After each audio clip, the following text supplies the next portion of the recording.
when I was in my teens, I knew that I had a call on my life. I just knew that. My dad was a layman that, I mean, he loved God and he loved to win souls. And every week he was at somebody's funeral, being a pallbearer for leading them to Christ. And I grew up in that. And then my brother got cancer, and they buried him on his 8th birthday. And he got out of church. And so I ended up, but he never quit talking about Jesus. He never quit talking about the things of God. So I still, even in a backslidden condition, preachers was at my house all the time. And I would, instead of going out and playing with the kids in the neighborhood or with my brothers, I had 5 brothers, I would rather sit in the kitchen and listen to them preachers talk to my daddy about the Bible. And they would have the best discussions, and I just loved that. So even as a child, I had such a love for the Bible and for the Lord. And so whenever I was and I met my husband when I was 12 and he was 14. I met him at a ball field. We had church softball. And I married him when I was 17 and he was 19. Had my first baby when I was 19. And 5 months into the marriage, and I never told all of this until just a few years ago. But when we were married 5 years, I found out he had cheated on me. And I had a breakdown. And all I said to him was, and my family, we were so close. But I knew that if I ever put a face to the crazy thoughts that was going through my mind, that I couldn't stay. And I said, we're going to have to go. We're going to have to go away. And so we moved to Duncan, South Carolina, and I had my third baby while we were in Duncan. And I remember laying on a couch, because when I got pregnant, boy, I was so sick. And I remember watching the leaves change on the seasons of that tree. And I was all alone. My mother wasn't there. My dad wasn't there. My brothers, nobody was there, because back then, if you made a long distance phone call, it was highly expensive. And I'm there in Gastonia, North Carolina, and I'm an hour and 10 minutes from their driveway.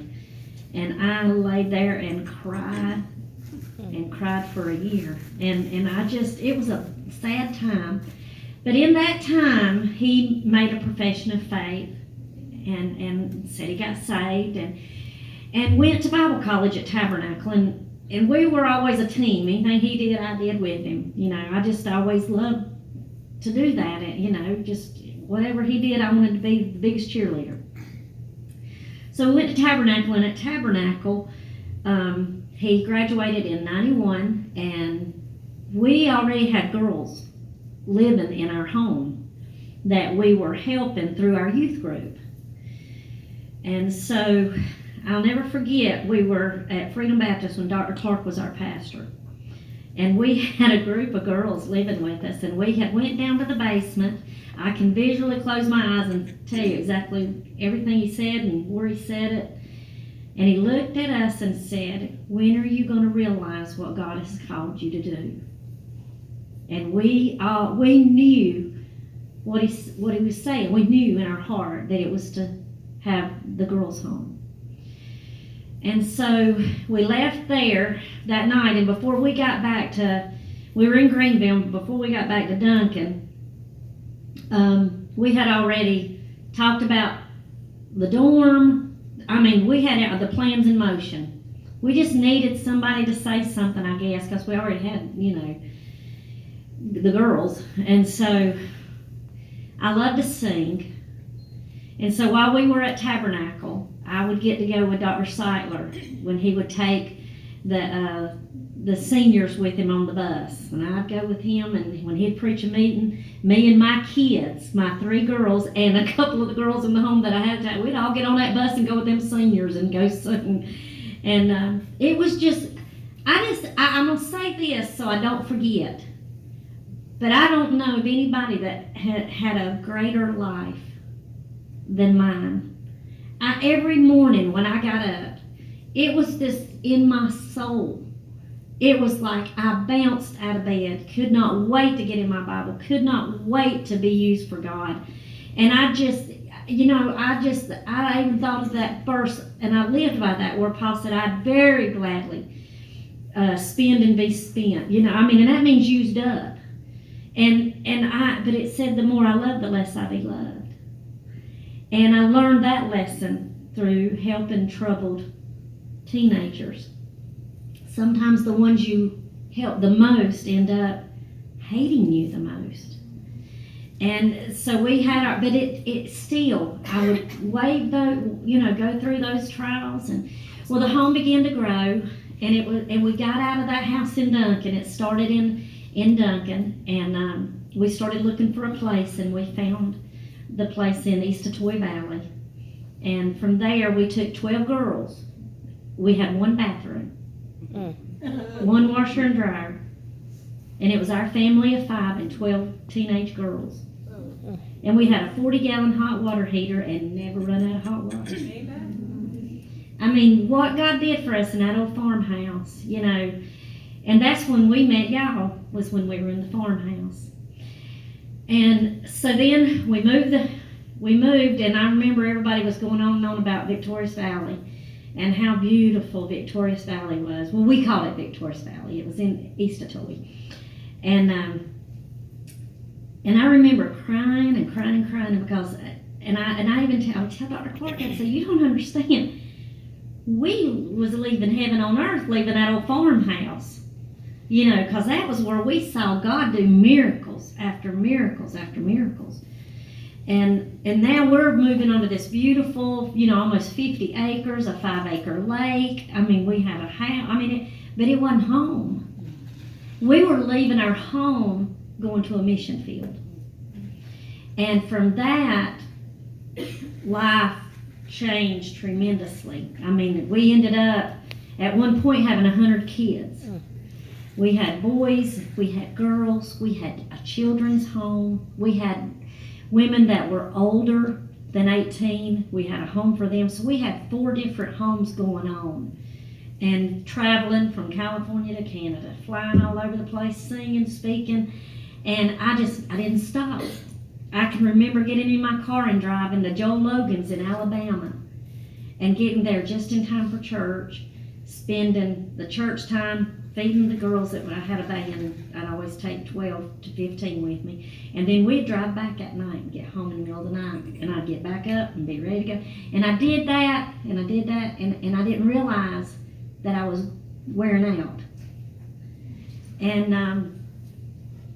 so, I can say a lot, but I want what I say to y'all to edify the Lord.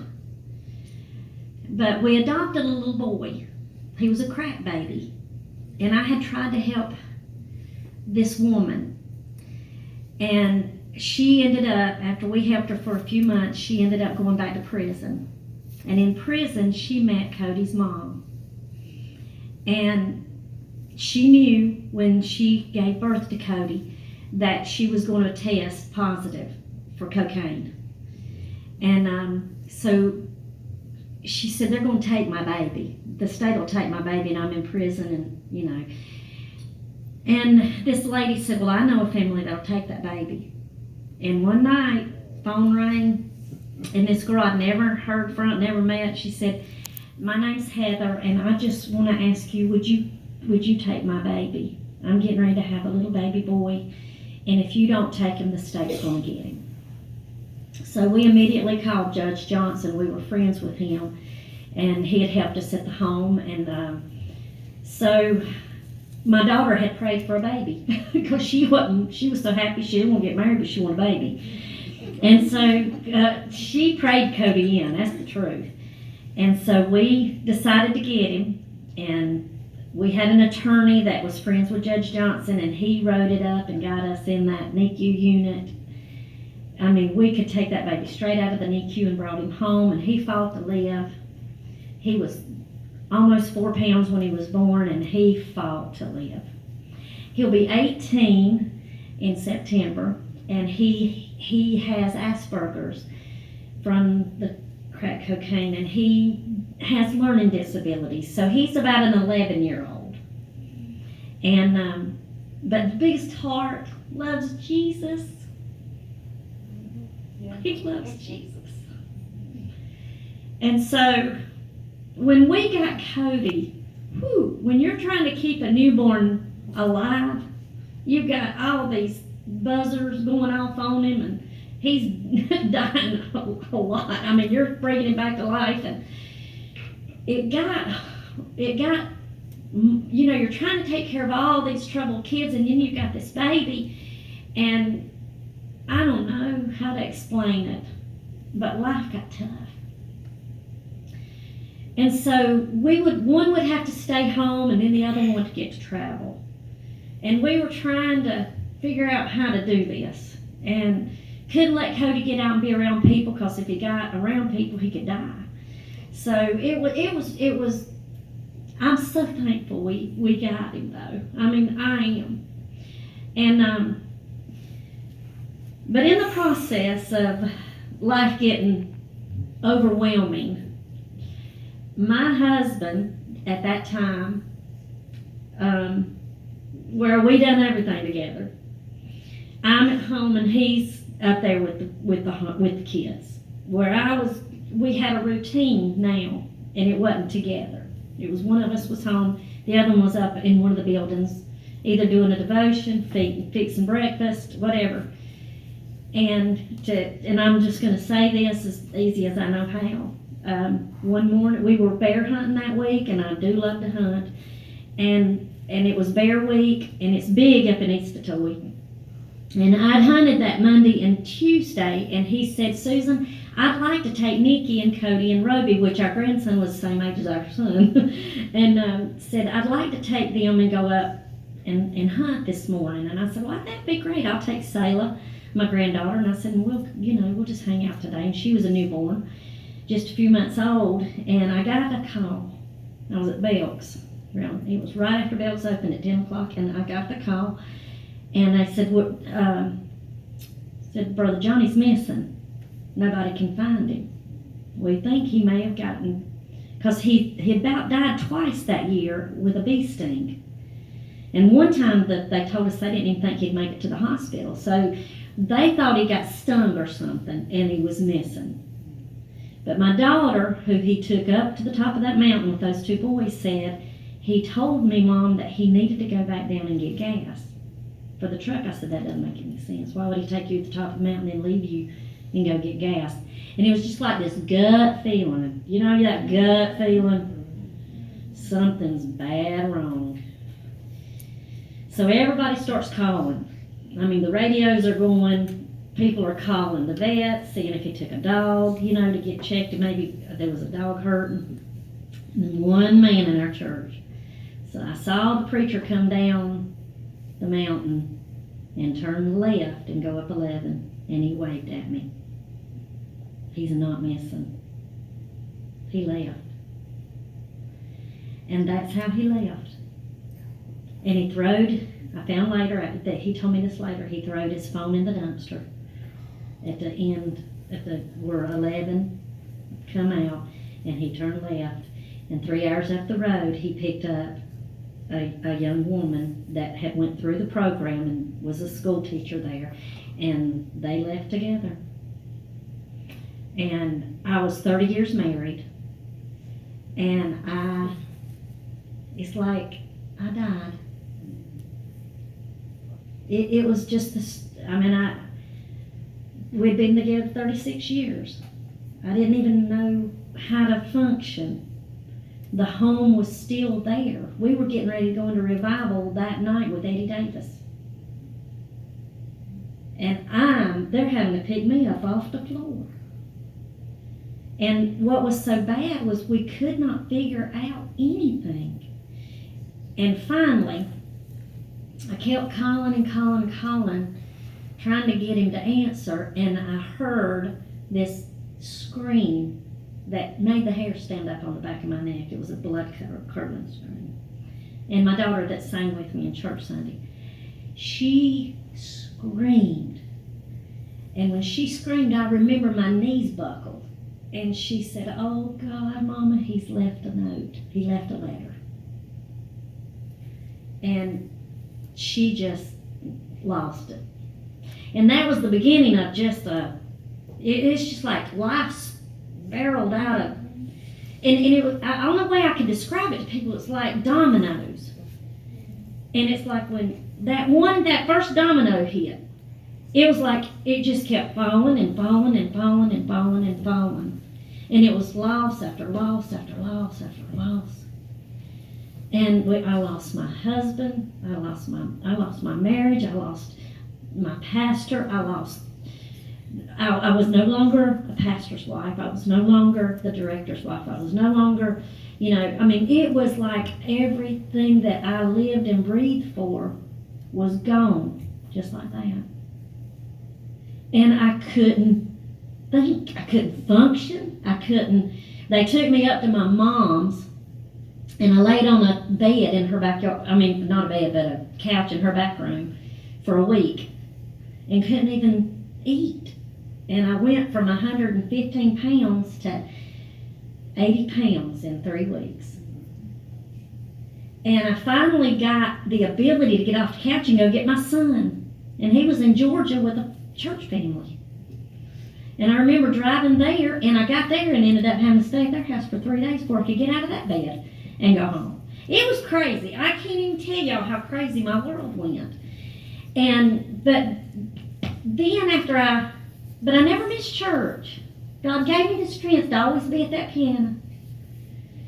And that was like what kept me alive, was going up there and sitting at that piano. And then it got to a year after that. It took me a year to get, go out of the house other than go to church. And church was right there on the property. My son-in-law stepped up and took it home.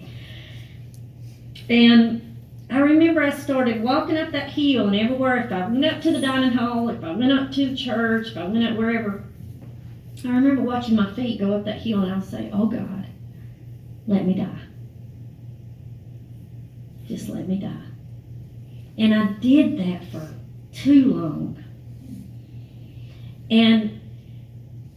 But the Lord, and then 4 years later, my brother Mark, he was always a drunk from the time he was 17. He was a horrible, horrible human being. But I never gave up that God was going to save Mark.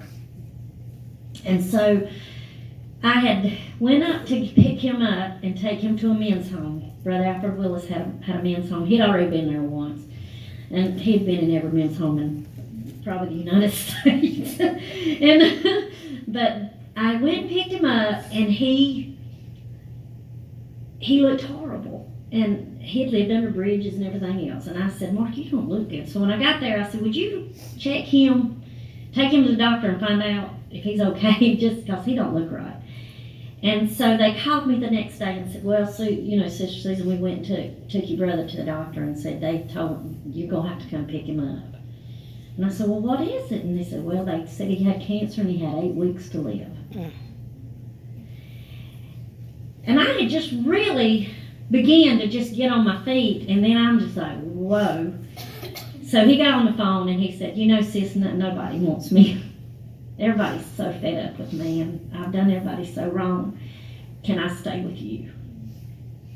And I was so lonesome. I was just like, "Mark, it'd be an honor for you to stay with me." And the only thing that I kept thinking in my mind was, you have prayed for that boy for over 30 years. Now, Susan, God's going to give you a front row seat to see him get saved. So you enjoy this trip. So I went that night and met him in Columbia and got him home. And all the way home, he was worried about me. And "Are you okay? Are you going to be okay?" And I was like, "I'm fine." well, he'd lived in prison a lot. And I'm going to tell you something funny. But he'd say, I'll go kill him. Because I'm going to die anyway. And I'd say, I'm not going to let you do it. I ain't going to lose nothing. He said, I know how to live that life, and I'll just get rid of him. And I'm like, no, that ain't the way life works, Marcus. But that was my brother, and he didn't want me to see me hurt like that, and he was sober enough to realize it. So anyway, he comes and he moves in with me, and I said, well, we're both going to live like we're dying, because I've been dying for 4 years, and now you're dying, really dying, so we're going to just do it together. And so I got in the car the next morning, and I said, had to take him to get his medications and everything, and I said, all right, what's your bucket list, because we got 8 weeks. We got to get this thing done. And he said, I got 2 things. He said, I want a moped, because he didn't have a license. And he said, I want a moped so I can go see my grandkids anytime. I don't have to bother you about it. And I said, okay, I'll call and see if I can get you a moped. He said, and I want to go to Alaska. And I said, okay. I said, well, let me call Lauren, and she can get on that, because she knows how to use the internet, and I didn't. And she said, and I said, we'll see what we can do. I'm pulling in. I just wanted to tell you how good God is. We pulled into Walgreens right there at McDonald's in Pickens. Nikki calls me. She said, Mom, I just got off the phone with this preacher's wife. She said she's been trying to get a hold of you for years, and her husband's wanting you to come and sing. And she's got the number here, and she wants you to call her. And I said, okay. Well, Nikki didn't know this. And she said, you're never going to believe where she's from. I said, where? She said, Alaska. I was like, are you serious? And so I said, well, give me the number, give me the number. So I called the preacher's wife. She said, we want to fly you and your husband and your son. And I said, ma'am, I don't know if y'all know, but there's some independent churches that don't smile on this, And so I told her, I said, ma'am, I guess I need to tell you, I guess you hadn't heard, that my husband had left, and it's been about 4 years. And I said, and I understand if you don't want me to come, and I will not be offended. And she said, no. And I said, and this is what I said, but if you were willing to pay for my ex-husband. I said, I got this brother sitting over here beside me that's got 8 weeks to live. And he only asked for 2 things before he died, and one is to go to Alaska. She said, you just hold on right there, sis. And she said, now, I'll call you right back. I got to talk to my husband. I said, if not, I've got a brother that's got money, and his ticket will be took care of. So don't fret over it. I just, And so she calls me back before I even got to the valley from Pickens. She called me and she said, you be at the airport in Asheville in the morning. Y'all are flying out. Everything's paid. And I looked over at Mark, and I said, Mark, buckle up. Because he kept going, nah, and I said, oh yeah. And I said, just buckle up, buddy, because you're getting ready to see the goodness of the Lord in the land of the living. Amen. And I said, he is going to show you his goodness that leadeth men to repentance. I said, he's whooped the far out of you forever, but now he's just going to shower you with love. We got down there, and everything that could go right went right. Everything. I wish I could tell you everything that happened on that trip. And it was amazing. It was miraculous. It was all God. And we got back home, and he really thought he was going to beat it. But he had Hep C, cirrhosis of the liver, and liver cancer. So he just really drank himself to death. And but when he finally registered to him, I am going to die, he said, all right, I'm going to get him